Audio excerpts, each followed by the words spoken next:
বন্ধুরা, আজকের ভিডিওর বিষয়বস্তু হলো ডিসপ্রিন বা অ্যাসপ্রিন ট্যাবলেট গাছেতে প্রয়োগ কীভাবে করতে হয় সেই বিষয়ে আলোচনা। এই অ্যাসপ্রিন বা ডিসপ্রিন ট্যাবলেট গাছেতে প্রয়োগ করলে কী কী উপকার হয় আপনারা কি জানেন? যদি না জেনে থাকেন তাহলে আজকের ভিডিওটা আপনাদের জন্য খুবই গুরুত্বপূর্ণ হতে যাচ্ছে। এই অ্যাসপ্রিন বা ডিসপ্রিন ট্যাবলেট কতটা পরিমাণে আমরা গাছেতে প্রয়োগ করব, কোন কোন ক্ষেত্রে প্রয়োগ করব, এই সমস্ত বিষয়টা আজকে আমি আপনাদের সামনে তুলে ধরার চেষ্টা করব। তাই বন্ধুরা, আজকের এই ভিডিওটা তোমরা একটু স্কিপ করে দেখো না। স্কিপ করে দেখলে তোমরা ডিসপ্রিন বা অ্যাসপ্রিন ট্যাবলেট সংক্রান্ত কিছু ছোট ছোট গুরুত্বপূর্ণ তথ্য মিস করবে।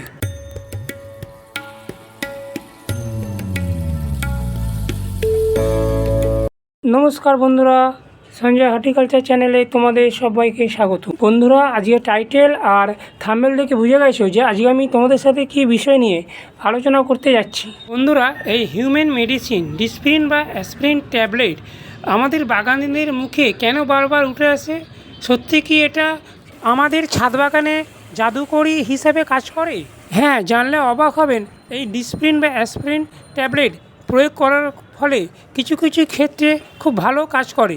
ডিসপ্রিন বা অ্যাসপিরিন ট্যাবলেট মেডিসিনের দোকানে বা ওষুধের দোকানে 7 থেকে 8 টাকা দামের পেয়ে যাবেন। তবে আমাদের গাছের ক্ষেত্রে এই ডিসপ্রিন ও অ্যাসপিরিন ট্যাবলেটটা দেওয়ার বিষয়ে কিছু বিধিনিষেধ আছে। কীভাবে এই ট্যাবলেটটা আমরা গাছেতে প্রয়োগ করব, চলো সেটা দেখে নিই। আমার কাছে যে ট্যাবলেটটা আছে এটা হলো একটা 300 mgর ডিসপ্রিন বা অ্যাসপিরিন ট্যাবলেট। 300 mgর ট্যাবলেটটা পুরোটা কিন্তু জলের মধ্যে দেবো না, এটাকে আধখানা করে নিয়েছি।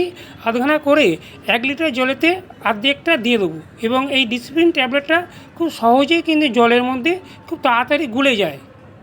এই ডিসপ্রিন মিশ্রিত জলটা একটা স্প্রে বোতলের মধ্যে ভালোভাবে ঢেলে সকালের দিকে সূর্য ওঠার আগে অথবা বিকেলের দিকে সূর্য চলে যাওয়ার পরে এইভাবে যদি পাতাতে স্প্রে করে দেওয়া যায়, আমাদের ছাদ বাগানে বর্ষাকালে অত্যধিক বৃষ্টির ফলে যে পাতা হলুদ হয়ে যায়, যদি গাছের পাতাতে ডিসপ্রিন মিশ্রিত জলটা স্প্রে করে দেওয়া যায় তাহলে কিন্তু গাছের পাতা থাকবে একদম সবুজ চকচকে, একটা গাছের পাতাও হলুদ হবে না। এই ডিসপ্রিন মিশ্রিত জলটা গাছেতে স্প্রে করতে হবে মাসে একবার করে, এবং যখন চড়া সূর্যের রোদ্দুরটা থাকবে তখন কিন্তু এই জলটা গাছের পাতাতে স্প্রে করা যাবে না। ডিসপ্রিন বা অ্যাসপ্রিনের মধ্যে যে মূল উপাদানটা থাকে সেটা হলো অ্যাসিটাইল স্যালিসাইলিক অ্যাসিড। এই ডিসপ্রিন ট্যাবলেট শুধু ফুল গাছ নয়, সবজি গাছ, ফল গাছেতেও আমরা খুব সুন্দরভাবে ব্যবহার করতে পারি। ডিসপ্রিন বা অ্যাসপারিন ট্যাবলেট আমরা যদি বর্ষাকালে ফাঙ্গাসের হাত থেকে গাছগুলোকে বাঁচাবার জন্য গাছের পাতাতে স্প্রে করি তাহলে খুব ভালো একটা অ্যান্টি ফাঙ্গিসাইড হিসাবে কাজ করে।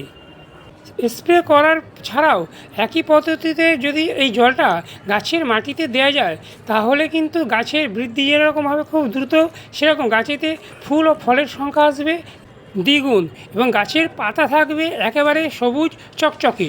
তার সাথে সাথে এই ডিসপ্রিন বা অ্যাসপ্রিন ট্যাবলেট কাটিং হরমোন হিসাবে খুব ভীষণ ভালোভাবে কাজ করে। এখানে আমি কিছু ডাল কাটিং করে রেখেছি।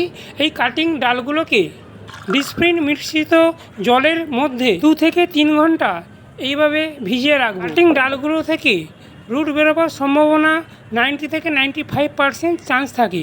তাই বন্ধুরা, আমি বলবো এই বর্ষাকালেতে তোমরাও ডিসপ্রিন মিশ্রিত জলের মধ্যে কাটিংগুলো 2 থেকে 3 ঘন্টা ভিজিয়ে রেখে তারপরে যদি মাটির মধ্যে প্রতিস্থাপন করো তাহলে তোমাদের এই ডালগুলো থেকে রুট বেরোবার সম্ভাবনা 90 থেকে 95% চান্স থাকবে।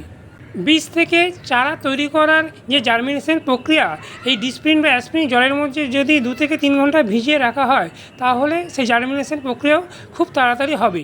আমরা অনেক সময় শখের বশেতে ঘরের মধ্যে এরকম ফুলের ডালগুলো জলের মধ্যে রেখে দিই। যদি এই জলের মধ্যে আমরা ডিসপ্রিন মিশিয়ে দিই তাহলে এই ফুলের ডালগুলো অনেক দিন পর্যন্ত তাজা থাকবে।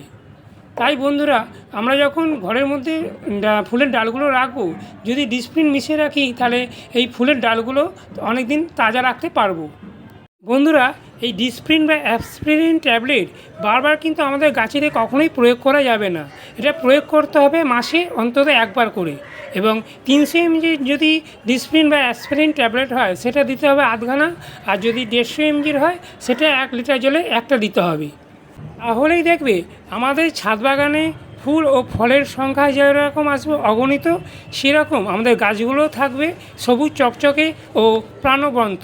ডিসপ্রিন ট্যাবলেট আমাদের গাছেতে কিভাবে প্রয়োগ করব সেই বিষয়ে আলোচনা। যদি আমার এই ভিডিওটা তোমাদের এতটুকু উপকারে লাগে তাহলে অবশ্যই এই ভিডিওটাতে একটা লাইক দিও এবং চ্যানেলটাকে সাবস্ক্রাইব করে আমার পাশে থেকো। পাশে থাকা যে বেল আইকনটা সেটা প্রেস করে দিও। প্রেস করে দিলে কি হবে, আমি যখন নতুন নতুন ভিডিও আপলোড করব যাতে সহজে তোমাদের কাছে খুব তাড়াতাড়ি পৌঁছে যেতে পারে। সবাই তোমরা খুব ভালো থেকো এবং সুস্থ থেকো। নমস্কার।